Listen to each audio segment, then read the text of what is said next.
Hello everyone, আজকে দুপুরবেলা কি রান্না হয়েছে সবাইকে দেখিয়ে দিই। এই যে গরম গরম ভাত, এটা বাঁশকাঠি চালের ভাত, আর এই যে ফ্রাইড রাইস।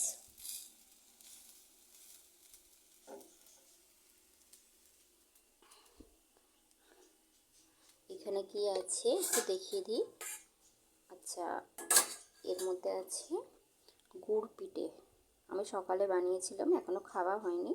এটা আছে গুড় পিঠে, তুলে দেখাই। এই যে গুড় পিঠে, ঢাকা দিয়ে দিই। আর এখানে কি আছে, এখানে আছে আলু ভাজা। এই আলু ভাজাটা কড়াইয়ের মধ্যে রেখেছি, তার কারণ আরেকবার আমি গরম করব, শীতকাল তো ঠান্ডা হয়ে যায়। আর এখানে আছে স্পেশাল একটা জিনিস, সেটা সবাইকে দেখাবো।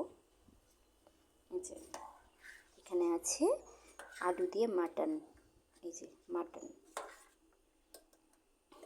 আলু দিয়ে মাটন আছে। আচ্ছা, দুপুরবেলা খাবার এতটুকুই। আবারও দেখা হবে পরবর্তী কোনো ভিডিওর মাধ্যমে। ভিডিও ভালো লাগলে একটা লাইক অবশ্যই করবেন।